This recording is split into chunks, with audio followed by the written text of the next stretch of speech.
Good afternoon and welcome. This is the November 4th, 2024 work session of the Salisbury City Council. In the event of an emergency, we ask that everyone remain calm and exit through the doors to your right, proceed to the right and down the stairs. If the hallway is blocked, exit to your left, down the hall and down the stairs. Do not use the elevator and let us know if you need any assistance. At this time, we ask that everyone please silence your cell phones. Moving forward, public comments during work sessions will be heard at the end of the meeting. The comments still need to pertain to an agenda item. If you plan to speak, please fill out a form on the table near the door and give it to our city clerk. Our first and only item on the agenda is an ordinance approving a budget amendment for FY 2025 general fund budget to appropriate funds to the Salisbury Fire Department's operating budget. We'll invite Assistant Chief Chris Twilley, or it looks like we have some members from the Fire Command staff, so I'll let them introduce themselves and good afternoon. So I'll bring this down. Yes. Good afternoon. How you doing? Yes. How's everybody doing? Good? Yes, good. For the water leak at Station 16, we were asking for the money received from the recent refund from the insurance that happened for the amount of $20,712.20 pertaining to March 2024. We had a water leak in the back of the firehouse. Funds were taken out of our turnout gear account to help fund the bills to pay for it. And we were asking for that money if I could be allocated back into that fund, please. Great. Yeah, I think I remember having that conversation then. So thank you for coming back and putting those funds right back where they belong. Council, what, if any, questions do you have? None. Are all the repairs all Yes, good? yes, repairs are done. Repairs are all done, bills are paid, insurance was able to pay some back. So Good, just trying- good. We had to fight a little bit, but we got the We money. did. Hey, we love it. Fight for the city of Salisbury. Tell me about insurance. Yes. If you Please. could help our councilwoman over here. Yes, good. Well, council, do we have consensus to move this forward? Yes. Wonderful. Thank you all. We'll see you at the legislative Appreciate it, session. thank you. Thank you. Great. That was easy peasy. Before we continue on to seeing no public comments just yet, but before we continue forward, I do have a couple items since we did have a short work session, and I did email the mayor and city administration staff just so we can have a short kind of discussion on a couple items relating to some events in the last couple months. So one, I'm going to list all the topics, and then we can frame a discussion, and then kind of won't spend too much time on this. But one is going to be the comprehensive plan. Two will be the lots 1, 11, and 15 potential closures. 3 is going to be the October planning and zoning meeting relating to the density amendment. 4 is going to be to position changes, specifically relating to the DID department, and 5 will be a lot 10 update. So I know we do have the mayor absent today. He is under the weather. We do hope that he's back soon. So we do have the city administrator here, Mr. Kitzrow. So we're going to start first with the comprehensive plan. And there's a lot of discussion. I just want to take this public venue just to kind of lay some things out and just let you all kind of frame the discussion. But I know that at before our planning and zoning meeting, it was relayed to us that the city is planning on kind of ceasing and halting the agreement with Mead and Hunt and moving forward with doing the comprehensive plan in-house. And so I just want to, I guess, pause there and just have you kind of answer to that and just see where we are when it relates to that. Absolutely. We received a full draft from Mead and Hunt back in late August when we started our review into September. The draft that we received, there's a lot of, I won't say issues, but things that we need to have further discussion on internally. So we didn't get to that full discussion in October, but we did meet last week as a group and decided that we want to take a further deep dive internally with our staff at the different chapters. That will be happening over the course of November. We will have another touch point internally and then a final review in December. after that meeting in November, after we've had a deep dive, we're going to decide if we need to continue with Mead and Hunt to help us finish the document. And then we'll have another touch point at the end of December to see if they need to help finish the document. We're about 100 pages in from them. It's a good first draft, but there's definitely some work to be done that we're going to be looking at, and also just some internal discussions that we need to have. Our goal is in December that we will have a final draft or a almost final draft, so then in January we can have what we're calling focus group discussions, drilling down on a couple of the chapters, specifically on housing and one on transportation, and maybe some of the economic development side of it. Those focus groups will get scheduled in early January, and then depending on how fast we get that turned around, we will either be able to have it ready for a public hearing at the Planning Commission in February or March at the latest. So our goal is to continue to move fast with this, but since it's done every 10 years and we're already a few years late, we want to make sure we like the product that we're presenting to the Planning Commission before we go that process. So I'll pause there for comments. Sure, absolutely, and I definitely welcome and I encourage, if not comments from our city council members here. Now, I do appreciate you kind of highlighting and going back with that, but I think we've kind of seen where, again, if even if things are wanted or kind of posed, sometimes when we let the cat out of the bag and when we start to have conversations without proper discussions, it can definitely alert members of the public, and that's what has happened.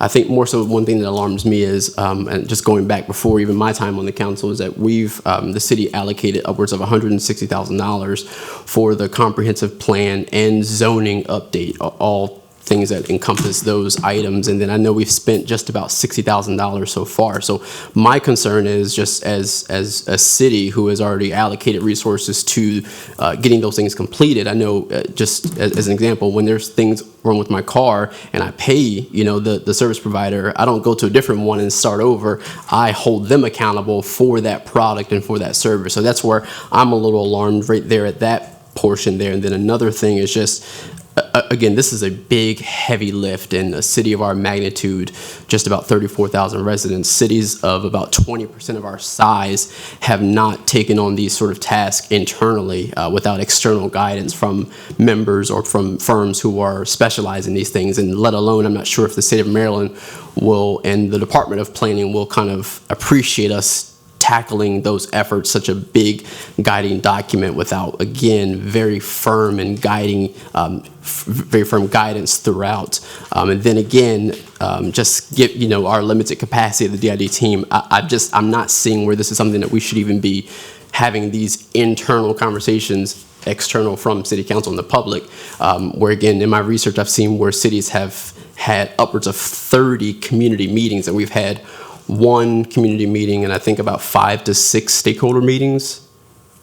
So I'm just, and I'm not, again, speaking just directly at you, but you are the administrator, so I think the public should know about this what's going on here, and just that I'm going to keep saying it.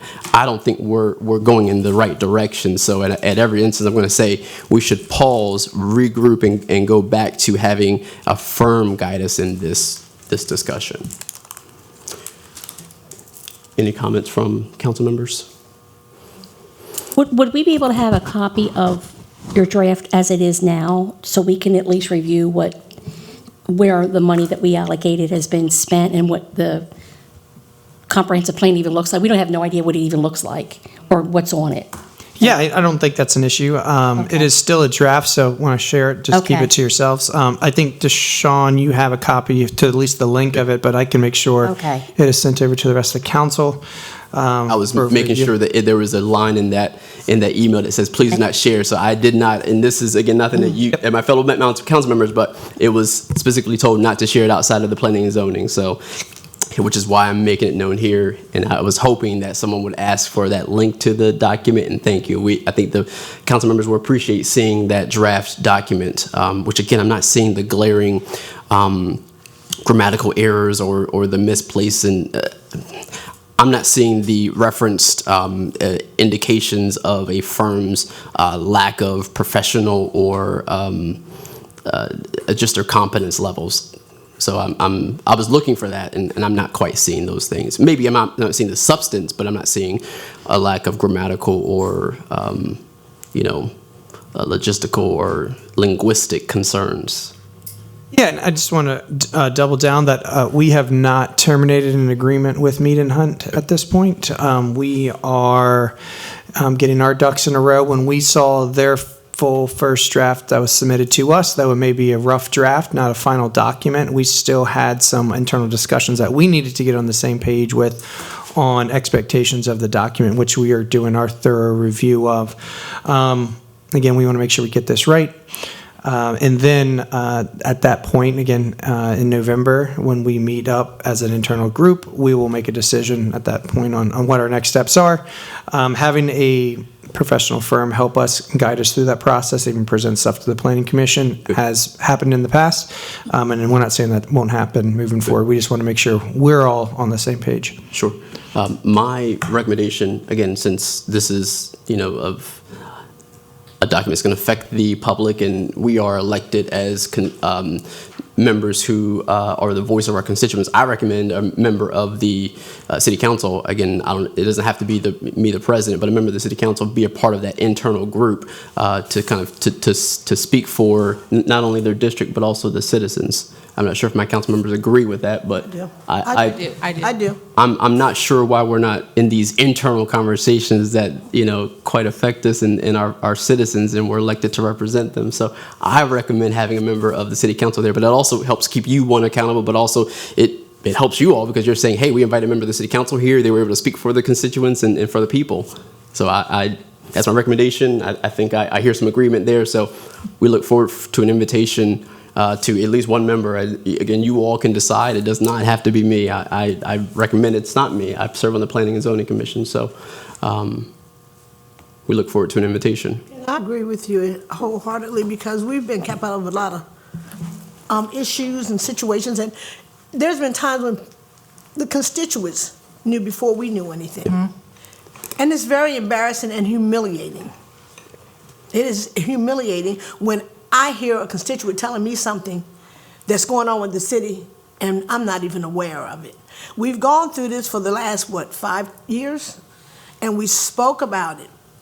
And I think there should be some transparency and some clarity that we should be a part of everything that goes on, at least, if not all, as the president has said, if not all, then one or two, so we can relay the messages of what is going on in our city.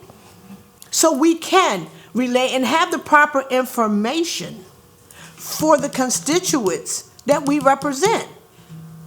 Because they're hearing things and I'm like, no, that's not true. And then I'm looking crazy because they know more than we know.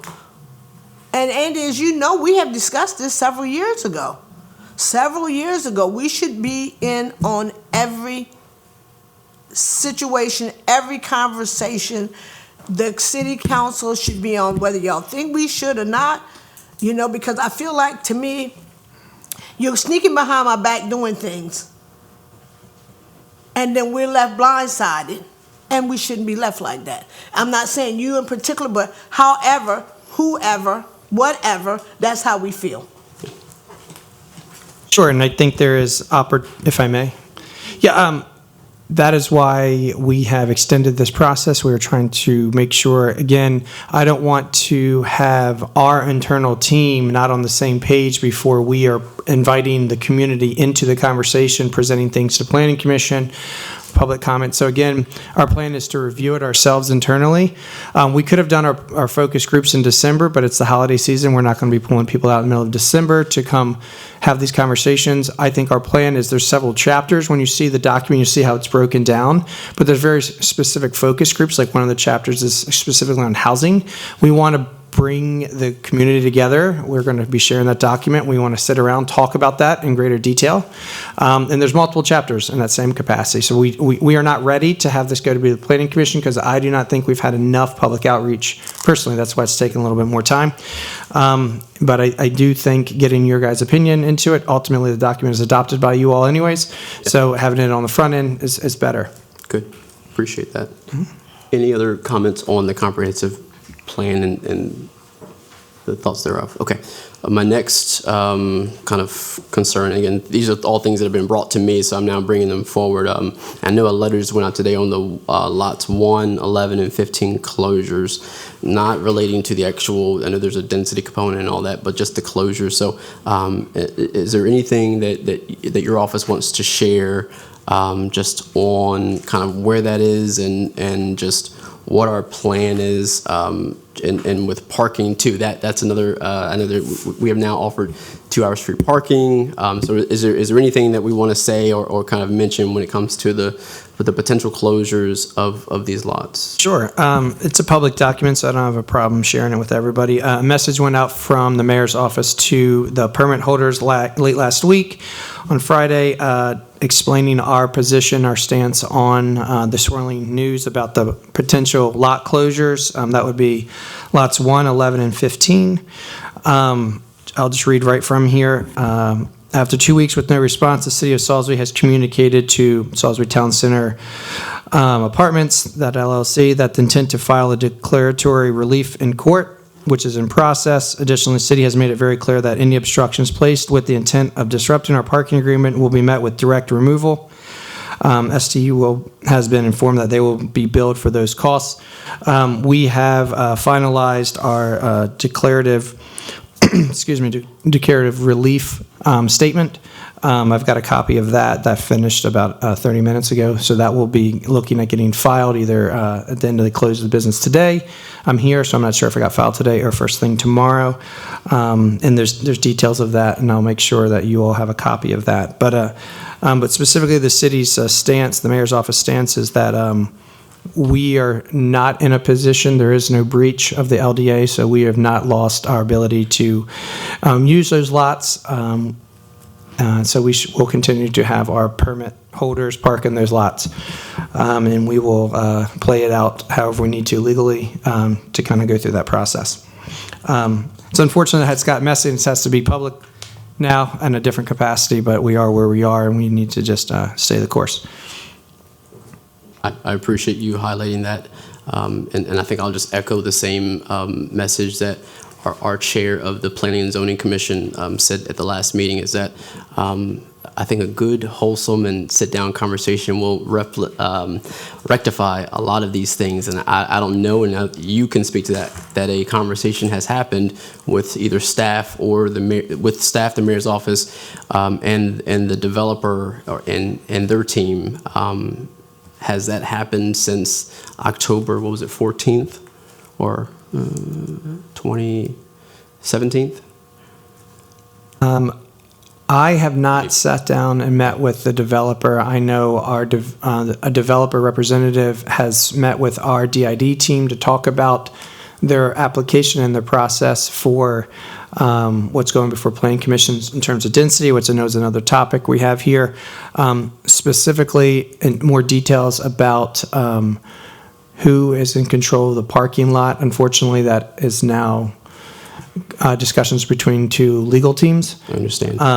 And we've not had any positive movement. So we're kind of in this limbo state right now. So we're hoping to have clarity before the 11th. So later this week. Good. And we'll keep everybody informed of what's going on. You do have a licensed clinical social worker on your council team, again, who is, I think, I don't want to speak to your expertise, but I think you are probably professionally, guided in mediation services. I'm saying that as a funny, but I'm also saying that, again, I think a conversation will avoid that. And I'm more so speaking for the people.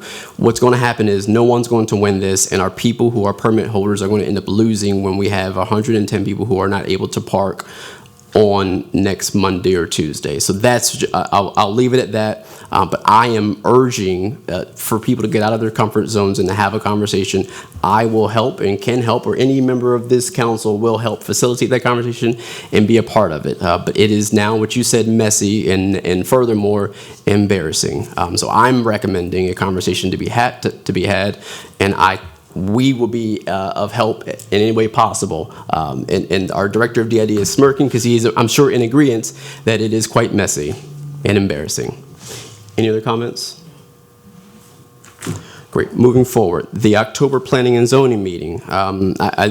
Again, walking this through, I think that last meeting was a little concerning when it talks about the actual density amendment and the staff report that was attached to it.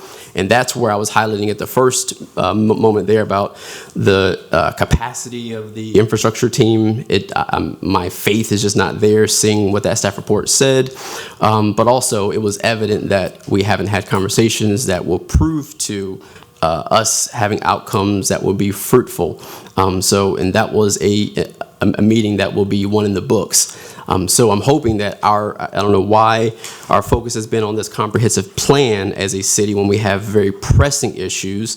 That should be halted, and we need to get these things that are furthermore very much nearsighted out of the way first, and then we can put our focus into other things that is beyond our capacity. But right now, I think we're overly ambitious, and we don't have the adequate resources to handle what's even, one, in front of us, and two, what is beyond us. Sure, I think I heard a question in there. So the update on the October Planning and Zoning meeting, proposed density. There is an upcoming meeting in November. I believe, from what I understand, that there's still going to be a public hearing set for on that proposed density increase. Our team, DID, has met internally with the mayor to discuss staff reports and tactics. I unfortunately was not part of that meeting. Otherwise, I'd be able to give you a little more details. I would have to defer to the mayor on that, the details of that, but there will be a staff report that would come along. Is there any reason why you weren't a part of that meeting? Tom Stevenson sat in on that meeting instead of me, and I think the mayor has played this one close to his chest, so he's been managing most of this conversation when it comes to this subject matter. So I want to halt there. And I'm not trying to be.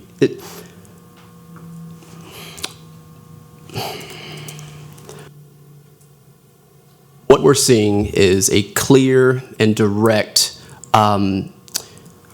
misalignment when it comes to our city and how things are happening at this moment. And things are playing out very publicly, and it's alarming and it's frustrating that all of our pieces aren't working together. And this is my reason behind going through each of these things, because they've taken up a lot of my resources.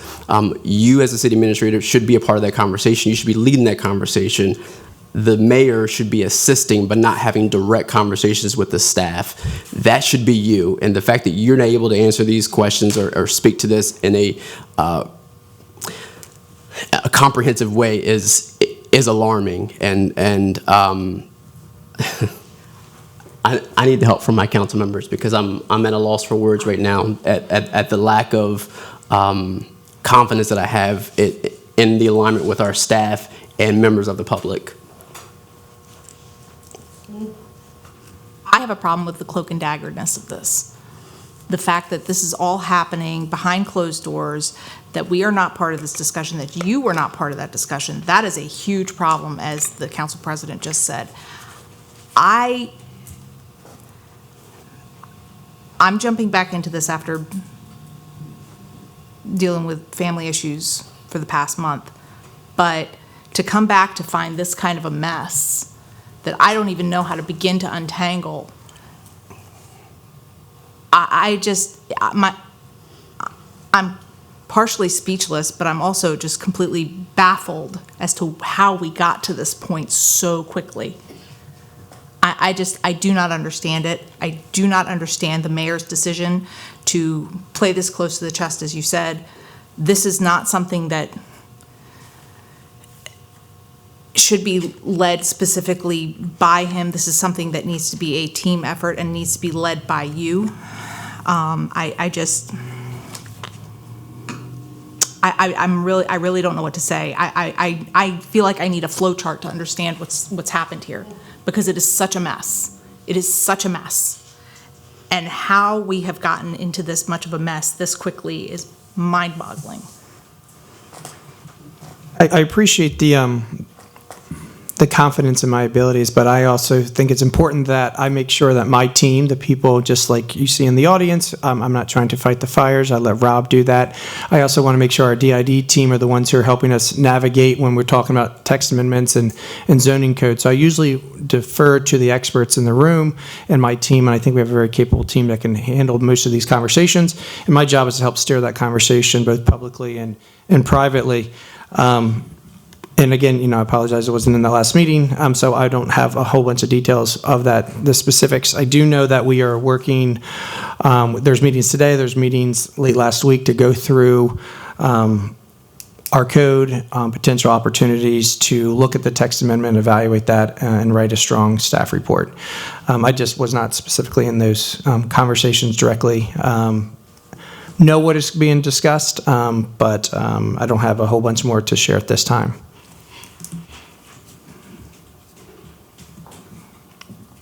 Councilwoman DeShiel, I haven't heard much from you today. I want to make sure that I'm listening, and I know you have a lot to say, so I want to make sure I'm hearing from you. So if you could chime in and just, I know the constituents would love to hear your thoughts on any of these three things that are very large and have a lot of weight in our community.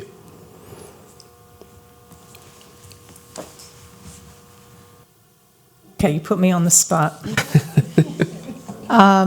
Going back to, the first issue with the comprehensive plan, I agree with Councilwoman Blake. I was going to request a copy of that because I'm not familiar with it. So I'll wait to review that. As far as the lots and closing the lots, like I said, this is all new to me. I feel that when there are legal issues, that my comments are irrelevant in terms of whether I agree or disagree, because if it has become a legal issue, that's where the answers should be presented for us to review. The planning and zoning meeting, I have definite feelings about density, which I am not going to take the time now. I don't think this is the time and place to discuss it, quite frankly, because I think the ramifications, density is not just a yes or no, and it's not a case where you just automatically double it because someone feels we'll double it. One size doesn't fit all. So as far as the density issue, I think it's important that we address some of the issues with our zoning code, as I think Mr. Kitzrow referred to earlier. We get a thorough review of the zoning code and make changes instead of talking about making the changes. Thank you, Councilwoman. Okay, so the position changes as it relates to DID. I'm just going back to a meeting in October. I know it was presented to council. We voted on a few position changes internally, and one of those involved a member of the particular team, and we were under the impression that the position was going to stay there. It was proposed for it to change. We agreed for the position to stay there with another position being added. And again, we just learned, some members of the council learned that that position is not with us anymore, and the person is not with us anymore. And again, I think it's disheartening that, again, when questions were asked about, have certain steps been taken to have a conversation with certain associates, the answers to those questions were no, but then just last week, we have an employee that's not with us anymore, and it's, again, concerning when it comes to how information is relayed to council, how we vote on it, and then subsequently how decisions are being made thereafter. Council is not kind of our faith in the conversations that happen just are not in sync. And again, I keep going back to, my faith in the DID team is dwindling, and that's not with me not caring or trying, because in our meetings, I've said, hey, can we do this? Hey, can we do this? Hey, what's going on here? And now we've come into a short period of time where our DID team has been the highlight of a lot of discussions. And so It's alarming when council is learned of the termination of an employee with a position that we were slated to save, and we saw progress in. So I don't know what, if anything, you can speak to that. But again, I'm upset. Sure. I'm upset at the process, not the outcome, but more so the process. Okay. Yeah, DID, as you guys are fully aware, has had a lot of staff transition and vacancies for an extended period of time. We started our full transition last spring when we had some vacancies, and we restructured the department. I think that was the first step, but again, we still have had some vacancies at some of the management positions over time, and we're working through the onboarding. Nick is very new. His deputy director on the infrastructure side is still vacant. And then on the planning side, Henry has been recently promoted into that position. So still have a lot, and still have several vacancies. So we are still working through the challenges of being overwhelmed and understaffed, and we want to make sure we get it right when we're bringing people on. With regard to the most recent transitions and proposals, during our DID restructure in the spring, there's a couple more refinement pieces that we thought we needed to take based off of recent positions where people had vacated. So we didn't get it 100% right in the springtime. Those changes were included in our most recent adopted legislation with some position changes. With regard to the most recent employee who no longer works for us, that position still exists. It is just vacant right now. And we've not made any decisions on what to do with that position at this time. So, and any changes to that position would have to come forward before you now or during the budget cycle. So, But you can choose to not fill the position, and that doesn't come to us. that's correct. We just, that is Because we correct. have, I don't know how many positions in the city that are vacant, are frozen, have been told not to be filled, but we as council have approved them to be positioned or filled. And Yeah, hold on.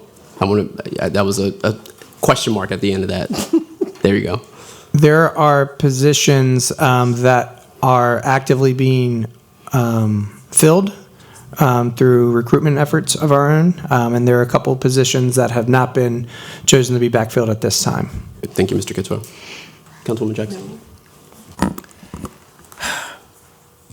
I really don't know where to start with this, but this comes into play with something that I said about maybe 3 weeks ago. The hiring. And most of the time, what I see is our minorities, our people of color losing their jobs. Now, you hired a man and paid him X amount of dollars. You had this man sitting here, this person sitting here with a job, a security, and then you just fire him?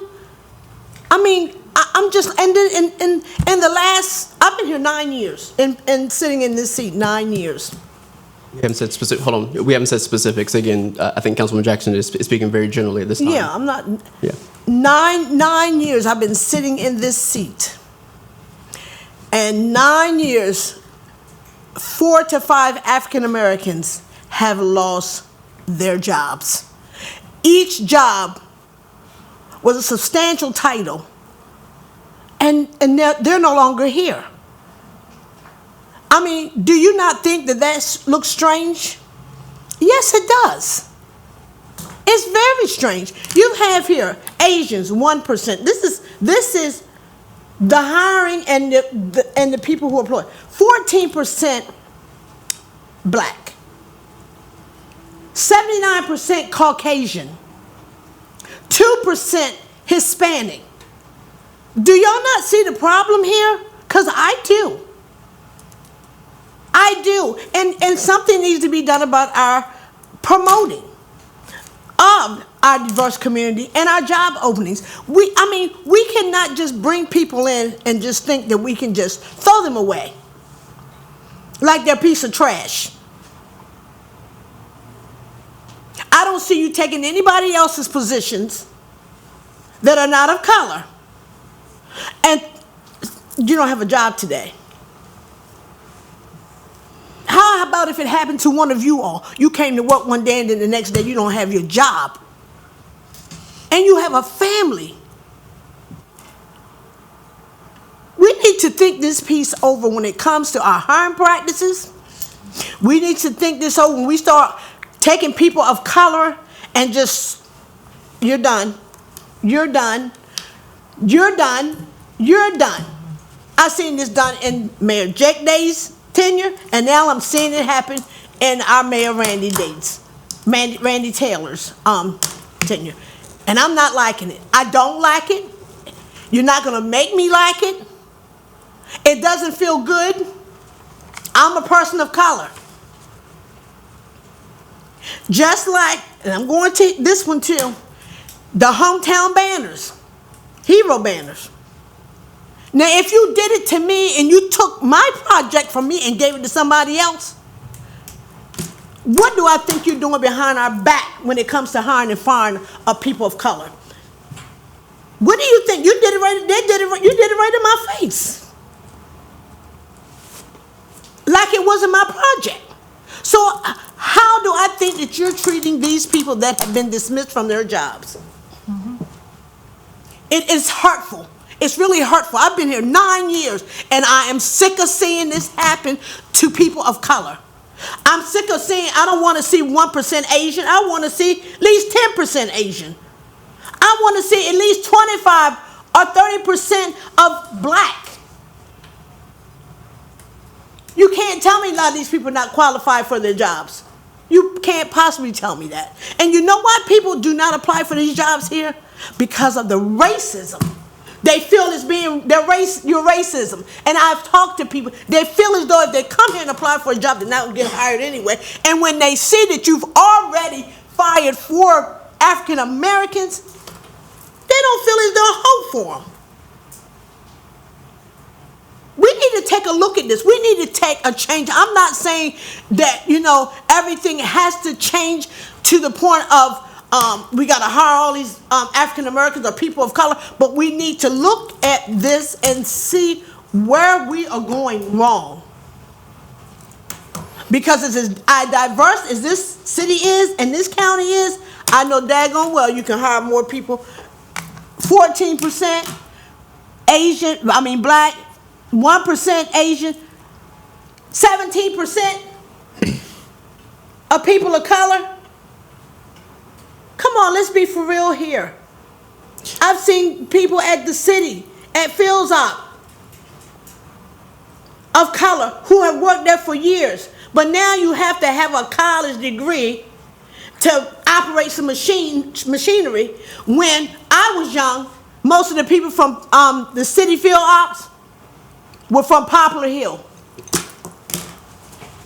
I'm not getting this.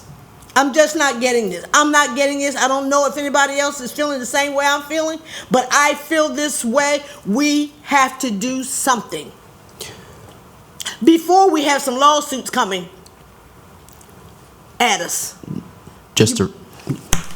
Councilman Jackson, so just around the conversation, I think what you're saying here is, and we've been screaming it for a while, or we've been letting it known, is that council wants to be a part of the conversations. We've been a part of the conversations, and at this point, I think you're seeing a representation that things are not aligned with our city and with the council and with the administration. We want to be a part of the conversation. We want to help facilitate the conversations. What we bring to us usually at this table are the voices of the people behind us on our backs. And these are just things that people are bringing to our attention, so we have no choice but to bring them. And I'm not saying this for a response, Mr. Kitzrow. And so I'm beyond sending the emails with no replies. I'm beyond having the meetings behind the closed doors. I'm exhausted and I'm tired. And at this point, these 4 things that I've mentioned here, they are of concern. And what I recommend is that city administration get a handle on these things because they are grave. Our city is too large. We have been through too much, and we have too much on the horizon to let these things fall through the cracks. I'm disappointed in the way that things have gone in the past year that I've been elected here, and we can do a much better job. So I am beyond a recommendation, and I demand that things look better and are seen better and are better immediately. So for the comprehensive plan, we need to have a stern and a direct conversation with Mead and Hunt. It is my direct recommendation that a member of the city council staff be on that conversation, be on that either a Zoom or in-person meeting very soon, within the next week, before any recommendations are seen from the DID staff. For the closures, it is my recommendation and my demand that we have a meeting to avoid potential litigation in the permit holders.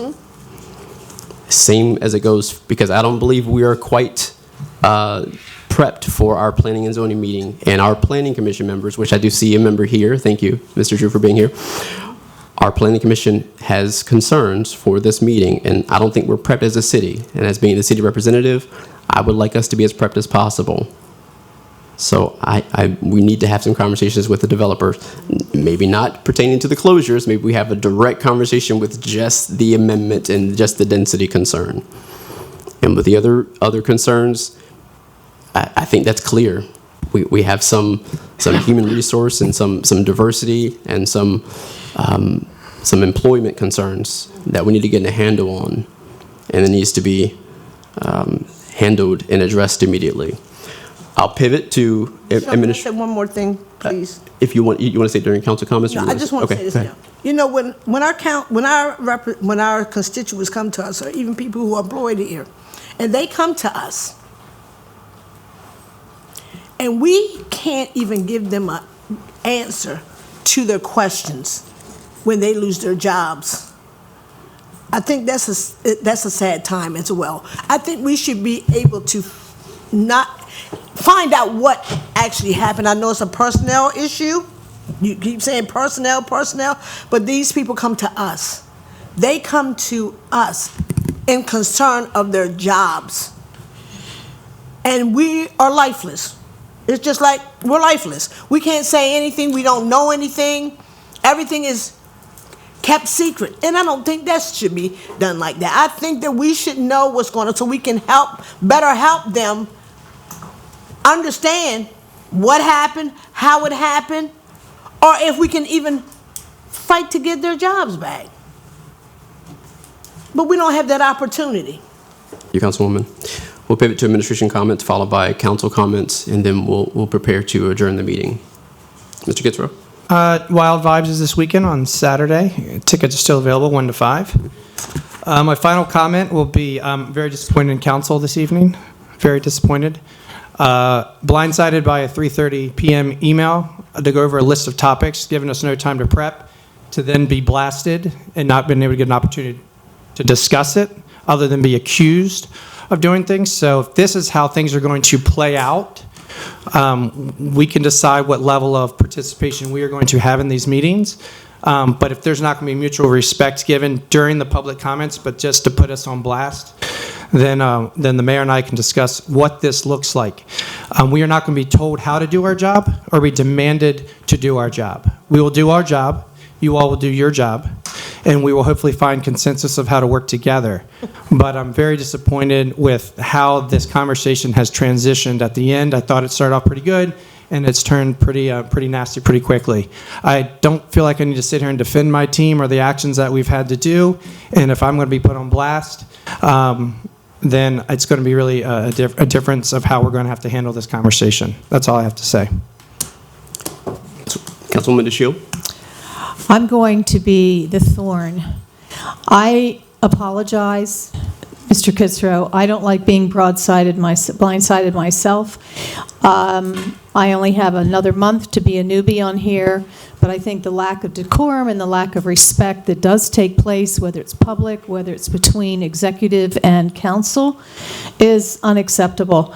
I'm listening. I agree with April in terms of the hiring and looking at percentages, but I also am maybe naive enough and lack of experience to have faith in, if someone is let go, that there are reasons and there are privacy issues as to why they have been let go. I choose to believe it's not just because of a race issue. If I'm wrong, then I would like to be. I see you looking at me. You have that privilege, Councilwoman DeShield, you do. I mean, seriously, I am assuming, that it is not based on race, that there were legitimate reasons for someone being let go. I don't have the percentages of Caucasian that have been let go, or Hispanic, or anybody else. But I have faith in the people we have put in place and Mr. Kitzrow's experience. And I am sorry on my behalf that you felt attacked, because I wouldn't want to be attacked. As far as, other council comments, I would like to thank, they're not here, but the Eastern Shore delegation that spoke and met with us at a luncheon in the last week or so, and it gave the mayor's office and Mr. Kitzrow an opportunity to discuss priorities that the city wants to consider. The zoo, improving things in the zoo, the Riverwalk community, and also the possible Salisbury Tire Recycling Center option. And then I would like to thank Chief Mindshine, who is here, for standing up and giving information and details on the legislative considerations that the city is dealing with. And of those, I'm hoping the delegates really did listen, because as far as I'm concerned, things that have happened in the city and the crime, if there are ways to improve that through legislation, it needs to be addressed and not just talked about. The other thing is Derek did a lovely presentation on the Maryland Folk Festival and the results. And the Bucket Brigade donations, which I think, Michelle, that was your baby. Evidently, over the weekend, they raised over $12,000. So, and lastly, Community Foundation.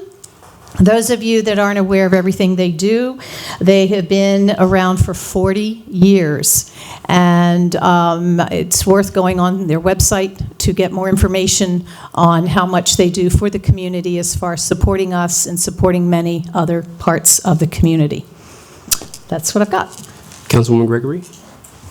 Well, Andy brought up the Wild Vibes Festival that I was going to plug, so that's been done, but I'll give a quick nudge to folks that you can go to the salisburyzoo.org to find a link to go purchase tickets.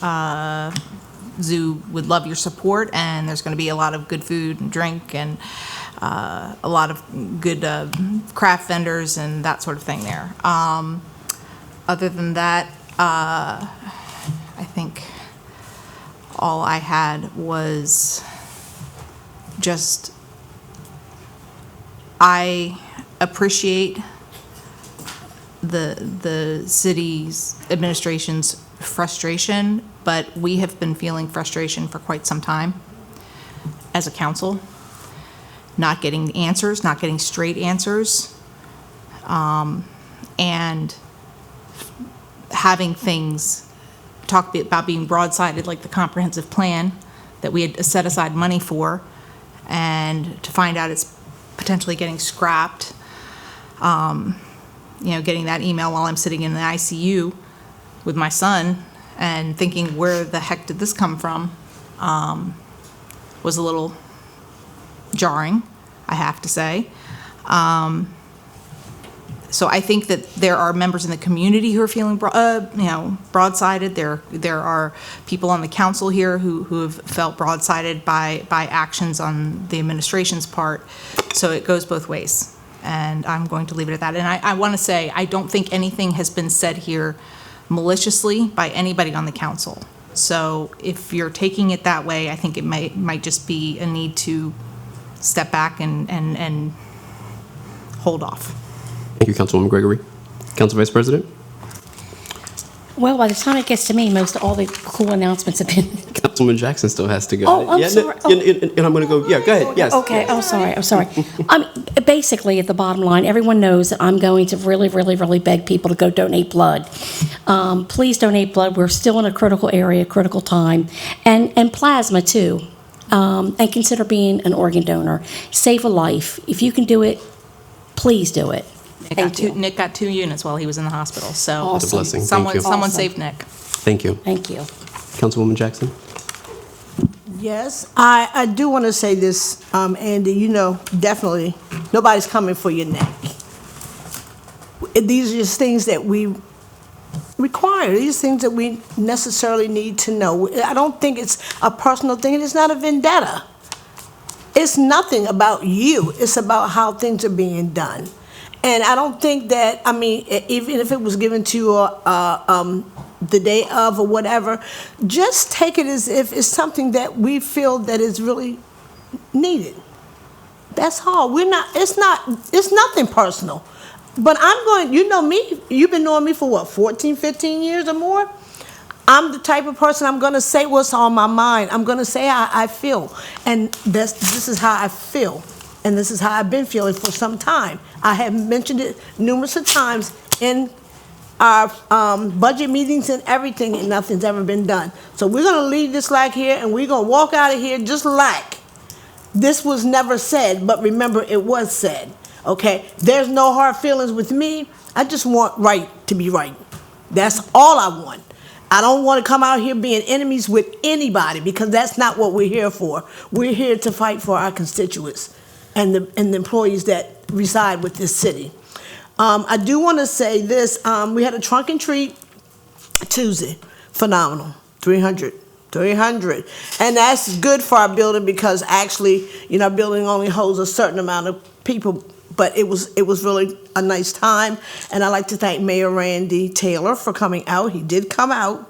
I'd like to thank Chief Mindshine, because he came out with 2 of his officers, and I think they had an awesome time as well. And I appreciate that. I appreciate everything that everybody in the city does to help make things better for everybody's community. Not just District 1, but every district in this city.